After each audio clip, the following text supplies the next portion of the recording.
Shema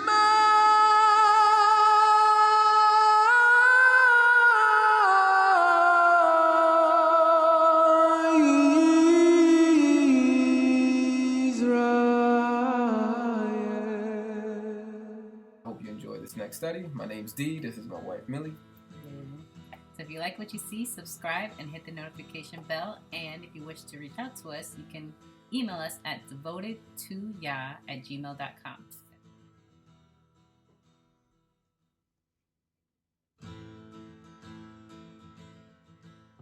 All right, last portion of Matthew 10, verse 40 to 42. It says, "He who receives you receives me, and he who receives me receives him who sent me.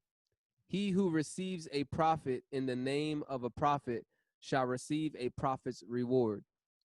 And he who receives a righteous man in the name of a righteous man shall receive a righteous man's reward. And whoever gives one of these little ones only a cup of cold water in the name of a disciple, assuredly I say to you, he shall by no means lose his reward." Something that is automatically sticking out to me is the power or the use, which is not likely, the use of the name of a human, the power of the name of a righteous human. Let me put it that way, a righteous human. Usually in scripture, we're always hearing about the name of Yahuwah, everything being done in the name of Yahuwah, everything being done in the name of Yahusha, right? But here it's very interesting because it's actually talking about doing things in the name of a human person as well. I do not, let me start off with what I don't believe this is saying, which I can see people going here. This is not putting us on equal level with Yahusha and Yahuwah. We are not gods. We are not we're not deified after we become believers. Okay, we don't lose our humanity and become some supernatural, mortal, whatever you call, immortal beings. Okay, we are still humans, and what this is talking about, it's talking about our, when it comes to the name, it's talking about our character and our integrity. Like, for example, I was mentioning this yesterday. If my child grows up, we teach our child the scriptures. He grows up and he decides to do something that goes against what we've taught him, that goes against the scriptures, something serious. Let's say he commits robbery, right? Theft. Okay? What he just did is he brought shame to the name of our family. He brought shame to our name. And when we say that, we're talking about he's bringing shame to our integrity, to our, what we're about. And really, ultimately, what we're about is we're worshipers of the creator of Yahuwah and Yahusha. So when he shames our name, he's shaming the name of Yahuwah. And I think that's what this is alluding to. It's not saying that our name is just as powerful as the name of Yahusha, so people could go around and being saved in the name of Darianel. No, that's not what this is saying. And I know there's some cults out there that probably take this verse and start using that. You know, oh, you gotta be saved in the name of my teacher, Unsung Hung. No, that's not what this verse is talking about. Nobody can be saved in the name of anybody else's name other than Yahusha. But people who disrespect us, righteous messengers of Yahuwah, they're disrespecting God, because God is the one that's sending us. So when a person receives us, they're receiving God. When we go into somebody's house and have a meal and we share the gospel with them and they're like, I don't want to hear that. Blah, blah, no, don't come with that garbage. Hey, you ain't you ain't disrespecting me. Ultimately, you're disrespecting the creator. So that blood is on your hands. So that's what that's talking about. Also, that reminds me when Yahusha sends his disciples out 2 by 2, he says, go into a house of reputation, right? If they don't receive your words, wipe the dust off your feet, leave that house. Let your peace return to you, it says. It says, when you go there, go in peace. Shalom, peace be upon this house and your family. I got a message for you. Oh, I don't want to hear that mess. All right, may my peace return to me. That doesn't sound like a blessing. I thought we're supposed to bless those who curse us. Yahusha said, "Let your peace return to you." That's not good. So, and then wipe the dust off your feet and go to some other house. Um, so that's what I'm seeing in this passage here. You guys got anything? Uh, for 42, I was a little bit confused and I started looking different translations. Mm-hmm. Uh, so the little ones would kind of be like a young disciple. That's what some of the translations were getting at. I get that feeling. I get that Yeah. feeling as well. And so it's saying, for me, what I'm getting at is like, say a disciple comes to me or I come to somebody and I, sharing the gospel. And if that person receives it, wants to hear more, then is it saying he shall by no means lose a reward? Or is it saying he, meaning the disciple?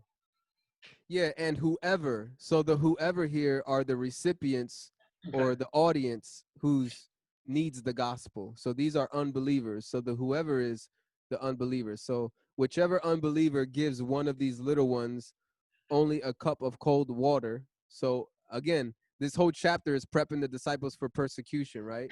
So there's going to be times where we're going to be hungry, we're going to be suffering, thirsty, and if somebody gives us a cup of water in the name of a disciple, so in other words, derail, you got a reputation of preaching at the gym, and then all of a sudden there's a new law that sweeps your city, and you're being affected by it. And somebody says, "I remember that dude Derail. I remember Daryl. Let's do this for Daryl. Let's go send him some bottles of water for Daryl. Let's do it for Daryl." Okay. You know what I'm saying? That's how I see it.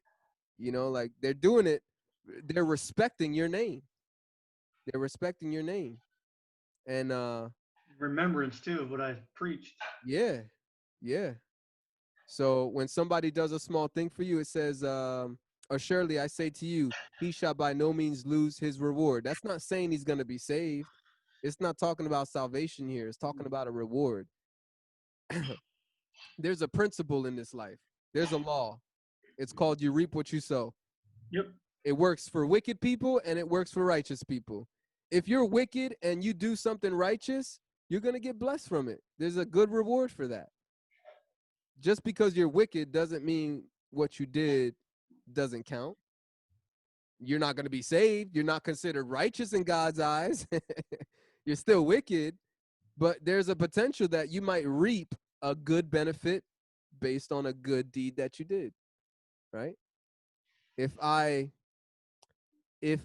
am a wicked man, I committed murder, robbery, adultery, fornication, prostitution, but I have a farm and I do a good job on that farm. I plant seeds at the right season. I have the right fertilization and stuff in the soil. My farm is going to flourish unless Yahuwah decides to, because he could definitely cause it not to flourish. Absolutely. He could definitely interrupt the reap what you sow process. Let's not get it twisted. But what I'm saying is on a natural occurrence, most likely, because the guy is doing the right things on an agricultural level, he's going to reap the right reward. So likewise, I think this is talking about doing good deeds for righteous people. I think God will look on that and he might send somebody a blessing despite their spiritual condition. Derail. I looked up the Greek word for reward, G3408, misthos. And like you said, it doesn't say salvation. A reward could be also a punishment. It says that too. Yeah. Yep. So it's a generic word. Yep. It's just And receiving. that's what I was going to say. I see a distinction Mhm. between a righteous one's reward and then his reward, just for doing something good. It's almost like, because the word here is prophet, and prophet can be, an actual prophet, or it can be someone that's speaking truth, Yeah. or a truth seeker. So, that type of reward I see as being a little bit of a higher value. It says a Yes. righteous one's reward versus just doing a deed. Then you may get the reward of this life or just for doing something nice. So I see that distinction. Absolutely. A prophet is somebody that like in the Old Testament, a lot of people were under other prophets. They were mentored by other prophets. It takes practice, it takes experience, and a resume. People have to witness your accuracy in prophesying to be able to witness your gift from the time that you're young to, or whenever the first time you start prophesying, to people to say, yo, this dude right here, or this woman, she's got a gift. And there's no denying it, there's no running from it. So versus these little ones that the passage is talking about, these little ones, it's talking about somebody who's new in the walk. And again, it's equating it with righteous, a righteous man. So you can be righteous. You could be a rookie and righteous. You could be a novice and righteous.